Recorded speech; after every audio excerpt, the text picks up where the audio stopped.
अगर आप 90s के किड होंगे तो आई एम श्योर आप सभी ने मैन वर्सेस वाइल्ड, ये एडवेंचरस शो जो कि डिस्कवरी चैनल पे आता था, वो सभी ने देखा होगा। इस शो और इस शो के एंकर बेयर ग्रिल्स ने हम 90s के किड्स को बहुत से मेमोरीज दिए। बट आप में से बहुत से कम लोग जानते होंगे कि बेयर ग्रिल्स के लाइफ में इस शो से पहले एक बहुत बड़ा हादसा हुआ था, जिसके वजह से वो 1 साल तक पैरालिसिस, डिप्रेशन और मेंटल हेल्थ से लड़ रहे थे, जिसके बारे में उन्होंने अपनी book mud, sweat and tears में खुल के बोला है।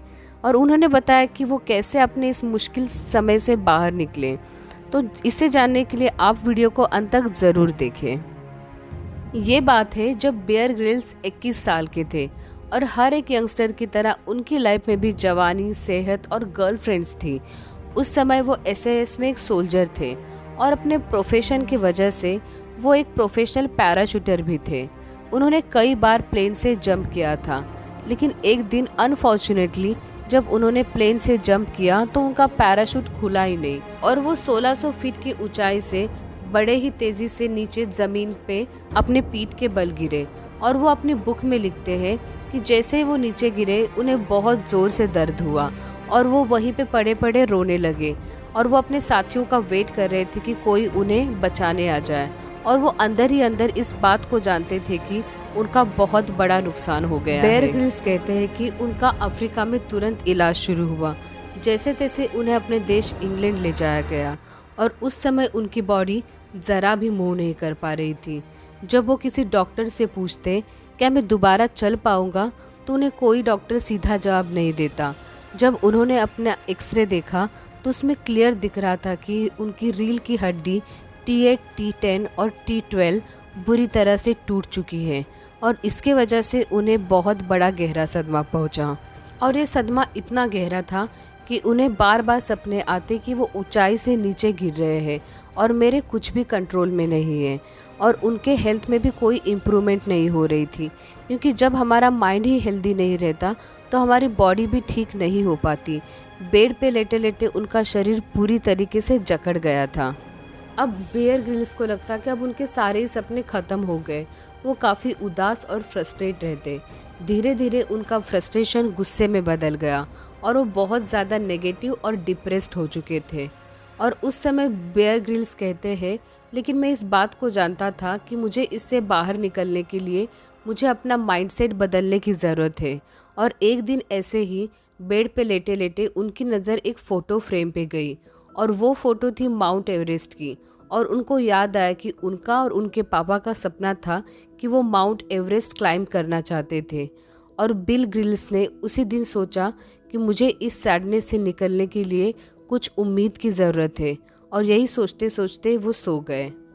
और अगले दिन उन्हें अपने एक दादी की बात याद आई।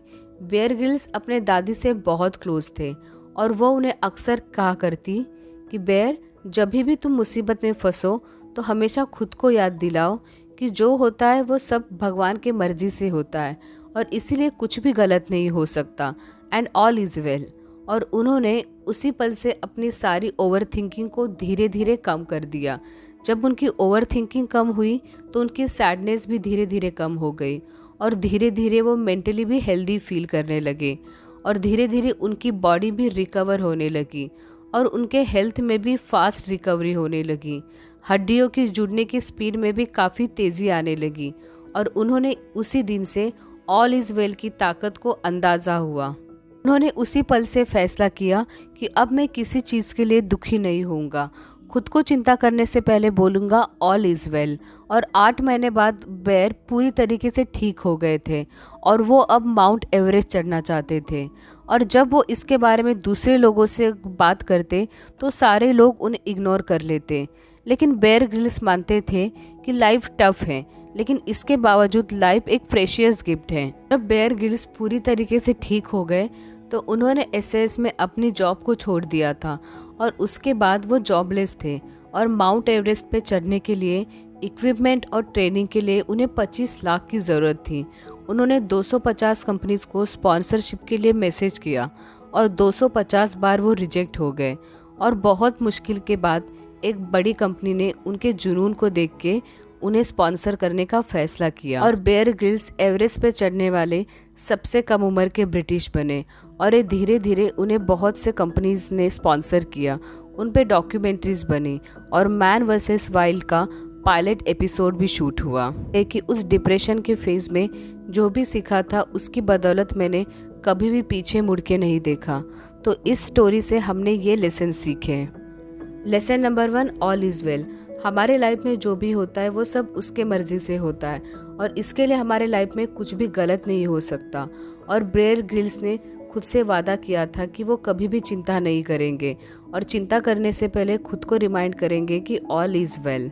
Number 2, life goal. Bear Grylls कहते हैं कि मुश्किल से बाहर निकलने के लिए हमें हमेशा कुछ बड़ा करना चाहिए। Lesson number 3, life is a precious gift. Bear Grylls कहते हैं कि लाइफ इज़ टफ लेकिन हमें अपने ड्रीम्स को फॉलो करना चाहिए क्योंकि इससे हमें अंदर से खुशी मिलती है। 4, कीप गोइंग।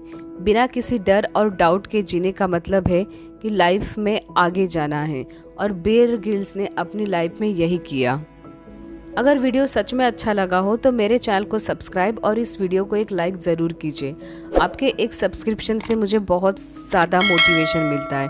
मिलते हैं अपने अगली वीडियो में।